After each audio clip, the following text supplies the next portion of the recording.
இல்லை ஆமாம், அந்த தொண்டு மாதிரி தெரியுதுல்ல, அது வரைக்கும் சும்மா ஒரு 2 முள்ளை போட்டு இன்னும் ஒரு முள் மாத்திரம் போட்டு போதும். எல்லாருக்கும் வணக்கம். இந்த வீடியோவில் நம்ம எதை பற்றி பார்க்க போகிறோம்னா, நம்ம கேந்திப்பூ வெண்டையெல்லாம் நட்டுருக்கோம். இப்போ நட்டு 3வது நாள் தான் தாண்டுது. அதுக்குள்ளேயே பார்த்தீங்கன்னா ஆடு மாடு தொல்லை அதிகமாக ஆரம்பிச்சிட்டு, அதனால் அந்த வேலியில் இருக்க கருவ மரம்னு சொல்லுவோம், அந்த முள்ளை வெட்டி தான் அடைக்க போகிறோம். அதைத்தான் அந்த வீடியோவில் பார்க்குறோம்.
இந்த இடத்துல கொஞ்சம் போடலாம்ல.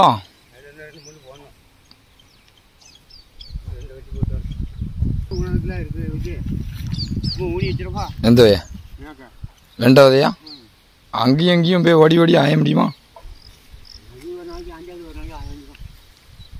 அப்போ இதுல இருந்து கொஞ்சம் லேட்டாக உணவுமா இப்பயே உணிடுவா.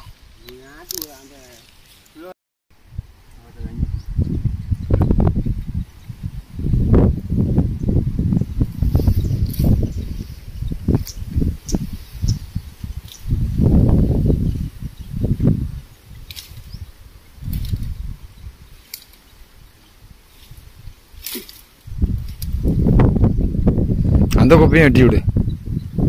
அந்த கீழ் கொப்பு இருக்காரு, இது அந்த கொடி மாதிரி வந்து பிடிக்க போயிரு. அந்த கொப்பையும் சேர்த்து விட்டு அருவா கொஞ்சம் தீட்டிக்கிட வேண்டியதுனே. அந்த தோப்பில் போய் தீட்டிட வேண்டியதுனே. அது அவங்க வயலுக்கு தீட்டி போயிருவாங்க. தோப்பில் கிடக்கும்ல அந்த.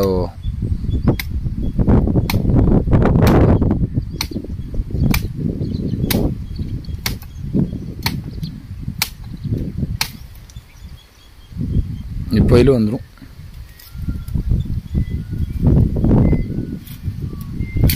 அங்கே போய் உள்ள மாட்டிக்கிட்டு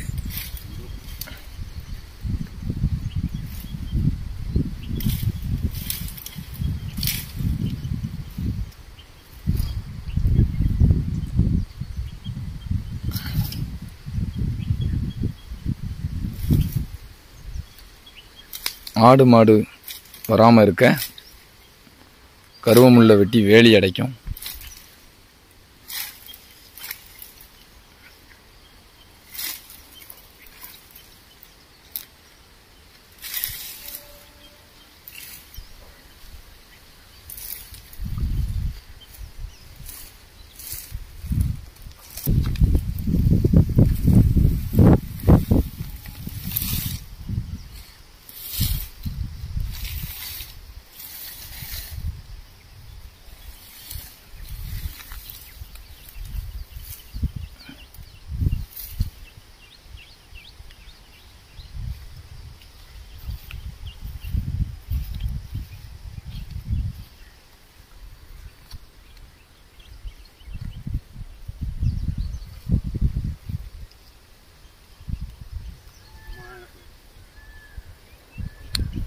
இங்கே நமக்கு வெட்டைக்கே பதம் வருமா என்னன்னு தெரியலையா. மழை சாரல் வரைக்குமே நம்ம அந்த சேம்பை வெட்டி விட்டுருவோம்.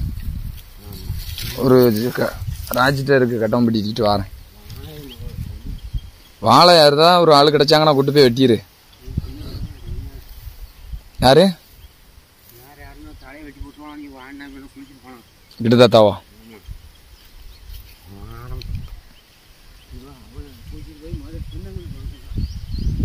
ஆமாம், அந்த நீ தோணுன்னா வெள்ளம் வர்றதுக்கு நேரங்காலம் பார்த்துருக்கா பத்தியா?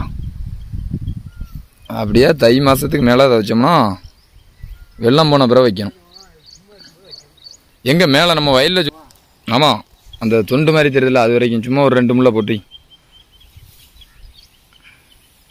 இன்னும் 1 முள் மாத்திரம் போடு போதும்.